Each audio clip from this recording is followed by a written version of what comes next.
Hello guys, welcome back to the channel. आज हम आ चुके हैं एक न्यू वीडियो के साथ और ये दूसरे एपिसोड से हट के है, तो एपिसोड को एंड तक लाजमी देखना। एपिसोड की स्टार्टिंग में जान टीवी में एक कॉन्सर्ट देख रहा था जहाँ पर एक सिंगर की फेयरवेल हो रही थी। ये देखकर जान बहुत इमोशनल हो जाता है। फिर हमें दिखाया जाता है कि जान नोबिता के घर आता है और बोलता है कि मेरे गाने को कोई समझता नहीं और मुझे ये लगता है कि वो लोग मेरे गाने को जबरदस्ती सुनते हैं, इसीलिए मैं अपने बर्थडे के दिन अपना लास्ट कॉन्सर्ट करूंगा। ये बात वो सुजुका, सुनियो और अपने बाकी दोस्तों को जाकर बताता है और वो सब बच्चे बहुत खुश हो जाते हैं। पर सुनियो बोलता है ये बात मुझे हजम नहीं हो रही कि जियान इतनी आसानी से गाना छोड़ देगा। डोरेमोन बोलता है हाँ, अगर यही चीज का पता लगाना है तो रियल इंटेंशन का यूज करते हैं। फिर वो जियान के पीछे आ जाता है और वो गैजेट का यूज करके पता लगाता है कि जियान क्या चाहता है, जिससे हमें ये पता चलता है कि जियान ये सोच रहा था कि सारे बच्चों को कॉन्सर्ट क्विट करने का बोलूंगा और जब वो रोकने का बोलेंगे तो वापस गाना स्टार्ट कर दूंगा। ये सुनकर वो सब डर जाते हैं, पर डेकिसुकी बोलता है कि इससे हम अपने बचने का मौका भी बना सकते हैं। डोरेमोन बोलता है हमारे पास एक ही दिन है, इसलिए मुझे कुछ सोचने दो। फिर हमें जियान को दिखाया जाता है जो रास्ते में घूमते हुए ये सोच रहा था कि उसके दोस्त उसे बोलेंगे गाना मत छोड़ने को। जब वो अपने दोस्तों को हाय करता है तो वो लोग उसको कोई रिस्पॉन्स नहीं देते। ये देखकर जियान बहुत गुस्सा हो जाता है और नोबिता और डोरेमोन को बुलाकर बोल देता है कि अब कोई कॉन्सर्ट नहीं होगा। ये बात वो दोनों सुनियो को बोलते हैं और सुनियो बोलता है कि चिंता मत करो, मैं संभाल लूंगा। फिर हम देखते हैं कि जियान के घर के पास सुनियो एक आदमी को लेके आता है और बोलता है कि ये मेरे पापा के दोस्त हैं और बहुत बड़े फ्रेंच फैशन डिजाइनर हैं, ये तुम्हारे कॉन्सर्ट के कपड़े बनाएंगे। ये सुनकर जियान बहुत खुश हो जाता है। फेयरवेल के दिन डोरेमोन जियान को बुला के लाता है और अब हम देखते हैं कि जब जियान बोलता है कि मैं गाना नहीं गाऊंगा तो वो लोग ताली मारने लगते हैं। नोबिता उन लोगों को बताता है कि तुम लोग को कोई रिएक्शन नहीं देना, बस ताली मारनी है। जियान वो लोग से पूछता है तुम मेरा गाना नहीं सुन पाओगे, तुम लोग क्या दुखी हो? पर वो लोग कोई रिस्पॉन्स नहीं देते प्लान के मुताबिक और 2 घंटे तक वो लोग जियान का कॉन्सर्ट बर्दाश्त करते हैं। फिर वो सब ताली मारने लगते हैं, पर जियान को समझ नहीं आता कि इतनी तालियों की आवाज क्यों आ रही है। तो वो बोलता है कि मैं आप लोग की तालियों के लिए एक और गाना गाऊंगा। ये सुनकर सभी बहुत परेशान हो जाते हैं और जियान को रोकने की कोशिश करते हैं गाना गाने से। जियान गुस्से से डोरेमोन को दिक्का मार देता है और वो फ्लावर पॉट में जाके टकराता है। क्लैपिंग माइक गिर के खराब हो जाता है और उसमें से बहुत ज्यादा तालियों की आवाज आने लगती है। जियान समझता है कि उसके फैन उसके लिए तालियां बजा रहे हैं, तो वो कमबैक की अनाउंसमेंट कर देता है और बोलता है कि मैं कभी गाना नहीं छोड़ूंगा।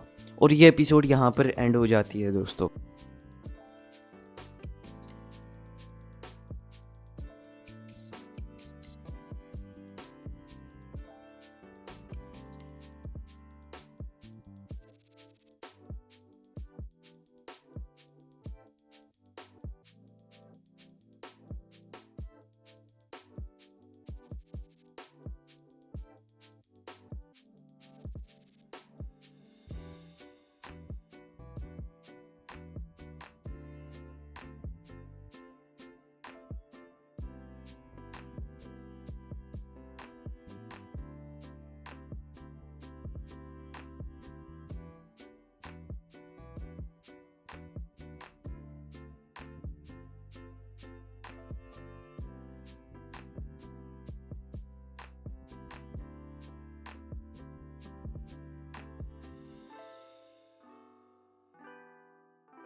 एपिसोड की स्टार्टिंग में हम नोबिता और उसके दोस्तों को स्कूल जाते हुए देखते हैं। तभी वहां पर सुनियो आता है और शिजुका बोलती है, सुबह सुबह तुम इतने खुश कैसे दिखते हो सुनियो। सुनियो बताता है कि इसके पीछे एक ट्रिक है, हर रात मैं अच्छे अच्छे सपने देखता हूँ और खुश रहता हूँ। जियान पूछता है तुम कैसे सपने देखते हो, तो सुनियो कल वाला अपना सपना बताता है जहाँ पर नोबिता को बहुत सारे बुरे लोग परेशान कर रहे थे और सुनियो अकेले ही सारे बुरे लोगों को मार कर नोबिता को बचा लेता है। फिर वो अपने बाकी सपने बताता है जहाँ पर वो फुटबॉल मैच जीत जाता है और वो एक फेमस सेलिब्रिटी बन जाता है और वगैरह वगैरह। जियान और नोबिता बोलते हैं कि ये बेकार सपने हैं, सपने में सिर्फ तुम ही कमाल के होते हो। सुनियो बोलता है अपने सपने में अपनी मर्जी तो चला ही सकते हैं दोस्तों। फिर हम लोग और डोरेमोन और नोबिता को दिखाया जाता है जहाँ पर नोबिता डोरेमोन को बोलता है कि सुनियो को हर बार अच्छे ही सपने आते हैं। डोरेमोन बोलता है कि सुनियो बहुत ओवर कॉन्फिडेंट है, वैसे भी उसका सपना है तो क्या फर्क पड़ता है। तो नोबिता उसे सुनियो का एक सपना बताता है जहाँ पर वो डोरेमोन को कूड़े से उठाकर ठीक करता है और एक बहुत अच्छा रोबोट बना देता है। ये सुनकर डोरेमोन बहुत गुस्सा हो जाता है, तो डोरेमोन उसे सबक सिखाने के लिए ड्रीम डायरेक्टर चेयर निकालता है जिसकी मदद से किसी के भी ड्रीम को कंट्रोल किया जा सके। फिर वो लोग रात होने का इंतजार करते हैं। जैसे ही रात होती है डोरेमोन नोबिता को उठाने लगता है पर वो उठ नहीं रहा था, तो वो अपना गैजेट निकाल के चेक करता है कि नोबिता अपने सपने में क्या देख रहा है। डोरेमोन देखता है कि वो अपने सपने में भी सो रहा है, तो डोरेमोन उसे जगाता है और सुनियो के सपने को भी जोड़ देता है। सुनियो बोलता है मुझसे अच्छा प्लेन कोई नहीं बना सकता और शिजुका को पूछता है कि क्या तुम भी मेरे साथ जाओगी खजाने की खोज में। नोबिता बोलता है कि अगर सब जा रहे हैं तो मैं भी जाऊंगा, लेकिन सुनियो मना कर देता है। डोरेमोन सीन कट करके रोल चेंज कर देता है। अब नोबिता प्लेन उड़ाने लगता है पर थोड़ी देर में सुनियो एक प्लेन बना लेता है। नोबिता बोलता है कि इसने ऐसे कैसे किया, तो डोरेमोन बोलता है कि आखिर ये उसका सपना है। जैसे ही सुनियो नोबिता से आगे बढ़ता है तो डोरेमोन सुनियो को एक बादल में फंसा देता है और नोबिता आगे बढ़ जाता है। शिजुका नोबिता के प्लेन की तारीफ करने लगती है पर नोबिता अपने में बोलता है कि अगर मैं इस प्लेन को बनाता तो ये कभी ना उड़ पाता। और अचानक से ये प्लेन क्रैश हो जाता है और एक आइलैंड में गिर जाता है। पर सुनियो आके बोलता है कि डरो मत, मैं तुम्हें बचा लूंगा। पर डोरेमोन सीन कट करके फिर से रोल चेंज कर देता है और वो लोग खजाने की खोज में निकल पड़ते हैं। नोबिता बोलता है मैंने सुना था कि ऐसे आइलैंड बहुत डरावने होते हैं और वो जंगल अचानक से बहुत भयानक हो जाता है। शिजुका बोलती है ऐसे रास्ते से हम पहले भी आ चुके हैं, तो नोबिता रोने लगता है क्योंकि वो लोग खो चुके थे। सुनियो बोलता है चिंता मत करो, मुझे पक्षियों की भाषा आती है और हम यहाँ से निकल जाएंगे। नोबिता डोरेमोन को बोलता है कि ये डरावने जंगल को आसान रास्ता बना दो। उसके बाद एक सीधी सड़क आ जाती है वहां पर और वो लोग सीधे सीधे चलने लगते हैं। वहां पर पहुंचकर एक बहुत बड़ी खाई आती है, तो नोबिता सुनियो को बोलता है कि क्यों ना हम लोग सीधा पहाड़ी में ही चले जाएं, आसानी होगी। पर नोबिता थक जाता है, तो वो डोरेमोन को एक लिफ्ट लगाने का बोलता है और आसानी से खजाने के पास पहुंच जाता है। नोबिता सुनियो से पूछता है कि तुम्हें क्या पता है कि खजाना कहाँ छुपा हुआ है। सुनियो एक पहेली सुलझ जाता है और उसे पता चल जाता है कि खजाना किधर है। पर नोबिता गुस्सा होकर बोलता है कि खजाने को सामने ही रख दिया जाए और फिर खजाना सामने आ जाता है। जैसे ही नोबिता खजाने को छूने लगता है तो सुनियो बोलता है कि खजाने की रखवाली एक बहुत बड़ा बंदर कर रहा है। नोबिता बोलता है बंदर तो बहुत प्यारे होते हैं, पर वो जैसे ही मुड़ता है तो वहां पर एक किंग कॉन्ग सामने खड़ा होता है। ये देखकर वो अपने सपने से बाहर निकल आता है और छुप जाता है। फिर हम देखते हैं सुनियो को वो टार्जन बन के किंग कॉन्ग को मार रहा होता है और सपने के बाद डोरेमोन नोबिता को समझा रहा था और उसे एक टार्जन पैंट देता है। ये पहनकर जब तक नोबिता सपने में वापस आता है तो तब तक सुनियो किंग कॉन्ग को हरा देता है और खजाना लेकर एयर बलून में चला जाता है और नोबिता आइलैंड में रोने लगता है। और एपिसोड यहाँ पर एंड हो जाती है दोस्तों। अगर आप लोगों को पसंद आया है तो लाइक कीजिए और न्यू एपिसोड सबसे पहले पाने के लिए कमेंट कीजिए कि आपको कौन सा नेक्स्ट एपिसोड चाहिए। Thank you for watching.